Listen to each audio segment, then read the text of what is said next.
mean, absolutely. I think that Republicans should be cognizant that 2018 could not go their way. And you look at how President Trump's strategy increasingly seems to be that he wants to pick fights with the GOP Congress, and he wants to push the blame for not getting anything done on the GOP Congress. And right now, that's a pretty decent strategy for him because he has higher approval rating than Congress. But in the long term, it's certainly not going to help Republicans get elected. But Governor, talk about the dynamics here. The dynamics of a party that is afraid to back its president and a president who doesn't fall in line with the party. How does that play out?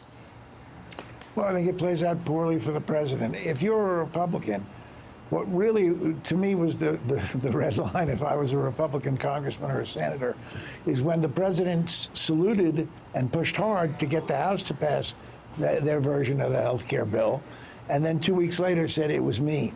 So everyone who voted for it has to worry about an opponent saying, the President of the United States said you voted for a mean bill that hurt people. You know, you can't do that. You've got to be consistent. You've got to be supportive. And look, when it comes to impeachment, and again, it's way premature to talk about that, but the only way you impeach a sitting president, in my judgment, is in a bipartisan fashion. I mean, you can't convict him in the Senate without bipartisan votes, but even in the House, it's got to be bipartisan. When President Nixon was impeached, it was through a bipartisan vote. You saw when President Clinton was impeached, there were almost no Democratic votes in the House, and it didn't make it in the Senate. It's not good for the country to even talk about impeachment unless leaders from both parties are saying it's an appropriate issue to take. All right, well, then let's not talk about impeachment further. We're going to talk instead about the economy, at least, because we've heard the president this week taking credit for the economy, this big Wall Street surge, record high numbers. How much can he really do that? Is it at all risky for him to do that? And doesn't a good economy mean good poll numbers, though not for President Trump? Well, I think that our obsession with President Trump's approval rating isn't that much of a concern anymore, actually, just because he didn't have that high of one and he still ended up getting elected. And I just think that this is a president who really defies the normal, kind of approval rating standard. He, though, has to show some actual progress and can't just be talking about these one-off, getting a factory to save some jobs in Indiana.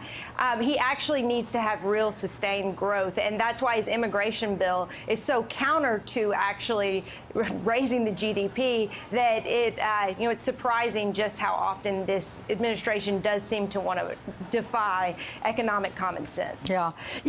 On Thursday, Ed, the president held a campaign-style rally in West Virginia, a state that he won big time. He touched on a few familiar themes. Here's a piece of that.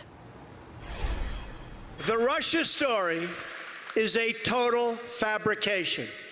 It's just an excuse for the greatest loss in the history of American politics. That's all it is. We didn't win because of Russia. We won because of you. So he is clearly playing to his base, their governor, and yet the poll numbers are tanking. How do you explain the disconnect? And when he talks about that, the greatest loss in the history, we have to remember that Hillary Clinton won the popular vote. What is he talking about? Well, I couldn't figure out. Let me just digress for a second. He said earlier in the week that he had in a tape that was the discussion about New Hampshire. He said that he carried New Hampshire. He didn't carry New Hampshire. Hillary Clinton carried New Hampshire. I don't understand where. I guess these are all alternative facts, but it's very difficult for the president. But he figures as long as he holds his base, he's got that fear factor that you talked about, Alex. You're a congressman, and you heard Charlie Dent say, if you go against the president, well, there are people in the base who won't forgive you. So that's the linchpin that holds most of the Republicans in check. But as that number starts to peel off, as he starts to lose almost every independent, as he starts to lose a few people in the base, I was interested in when he said the line about Hillary Clinton, let's look at her emails. I thought that would get a far bigger response than it did, even from that partisan West Virginia crowd.